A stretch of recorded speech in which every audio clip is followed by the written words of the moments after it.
नमस्कार विद्यार्थी मित्रांनो, स्वागत आहे तुम्हा सर्वांचं महानोकरी एक्सप्रेस या आपल्या मराठी यूट्यूब चॅनलवर. विद्यार्थी मित्रांनो, आजच्या व्हिडिओमध्ये आपण आदिवासी विभाग भरती 2025 साठी IBPS पॅटर्ननुसार विचारलेले महत्त्वाचे प्रश्न कव्हर करणार आहोत. त्याचबरोबर आदिवासी विभाग भरती आणि लेखाकोशागार भरती या दोन्ही विभागाचे हॉल तिकीट्स आलेले आहे. या दोन्ही विभागाच्या परीक्षेला फक्त काही दिवसच बाकी राहिले आहे. तर त्यासाठी आपण आदिवासी विभाग भरती आणि लेखाकोशागार भरती या दोन्ही विभागासाठी TCS व IBPS पॅटर्ननुसार अत्यंत महत्त्वाचे असे सराव प्रश्नसंच घेऊन येत आहोत. तर चॅनलवर नवीन असाल तर चॅनलला आत्ताच सबस्क्राईब करून ठेवा, जेणेकरून अशाच प्रकारचे व्हिडिओ तुमच्यासाठी घेऊन येत राहू. तर चला व्हिडिओला सुरुवात करूया. तर आजचा आपला पहिला प्रश्न असा असणार आहे, खानदेशाची कवयित्री म्हणून कोणास ओळखले जाते? ऑप्शन दिलेले आहे: ए बहिणाबाई चौधरी, बी पद्मा गोळे, सी शांता शेळके, डी इंदिरा संत. तर खानदेशची कवयित्री म्हणून बहिणाबाई चौधरी यांना ओळखले जाते, म्हणून या प्रश्नाचं उत्तर काय होईल? ऑप्शन क्रमांक 1 बहिणाबाई चौधरी.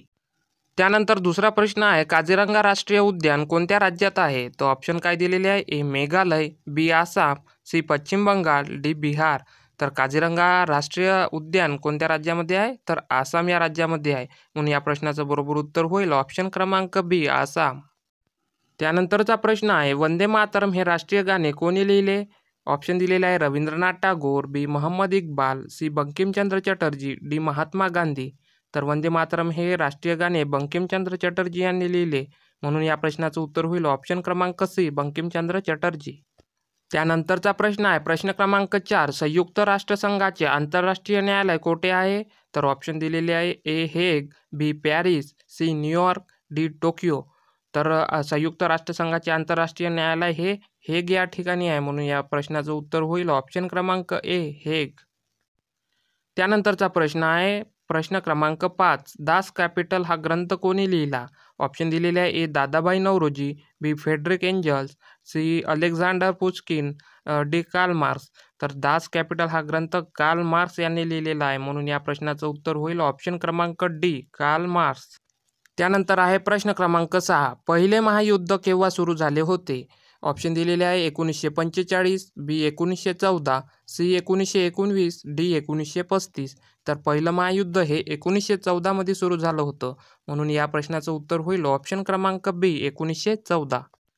त्यानंतर आहे प्रश्न क्रमांक 7, भारतात राष्ट्रीय विज्ञान दिन कोणत्या तारखेस केला जातो? तर ऑप्शन दिलेले आहे: ए 28 ऑगस्ट, बी 28 जून, सी 28 फेब्रुवारी, डी 28 जानेवारी. तर भारतामध्ये राष्ट्रीय विज्ञान दिन हा 28 फेब्रुवारी रोजी साजरा केला जातो, म्हणून या प्रश्नाचं उत्तर होईल ऑप्शन क्रमांक सी 28 फेब्रुवारी.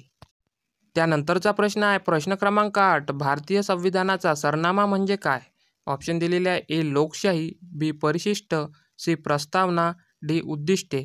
भारतीय संविधानाचा सरनामा म्हणजे प्रस्तावना होय, म्हणून या प्रश्नाचं उत्तर होईल ऑप्शन क्रमांक सी प्रस्तावना. त्यानंतरचा प्रश्न आहे, प्रश्न क्रमांक 9, संघटना तयार करणे हा कोणत्या प्रकारचा अधिकार आहे? ऑप्शन दिलेले आहे: ए स्वातंत्र्याचा अधिकार, बी समानतेचा अधिकार, सी 1 आणि 2, डी यापैकी नाही. तर संघटना तयार करणे हा कोणत्या प्रकारचा अधिकार आहे? तर स्वातंत्र्याचा अधिकार आहे, म्हणून या प्रश्नाचं उत्तर होईल ऑप्शन क्रमांक ए स्वातंत्र्याचा अधिकार. त्यानंतर आहे प्रश्न क्रमांक 10, भारतामध्ये राष्ट्रपतीची निवडणूक कोणत्या प्रकारे केली जाते? ऑप्शन दिलेले आहे: अप्रत्यक्ष निवडणूक पद्धतीने, बी प्रत्यक्ष निवडणूक पद्धतीने, सी नेमणुकीद्वारे, डी सर्वांच्या सहमतीने. तर भारतामध्ये राष्ट्रपतीची निवडणूक ही अप्रत्यक्ष निवडणूक पद्धतीने केली जाते, म्हणून या प्रश्नाचं उत्तर होईल ऑप्शन क्रमांक 1 अप्रत्यक्ष निवडणूक पद्धतीने. त्यानंतर आहे प्रश्न क्रमांक 11, नकाशात पर्वतीय प्रदेश दर्शविण्यासाठी कोणता रंग वापरतात? तर ऑप्शन दिलेले आहे: ए तांबडा, बी तपकिरी, सी हिरवा, डी निळा. तर नकाशामध्ये पर्वतीय प्रदेश दर्शविण्यासाठी तांबड्या रंगाचा वापर केला जातो, म्हणून या प्रश्नाचं उत्तर होईल ऑप्शन क्रमांक ए तांबडा.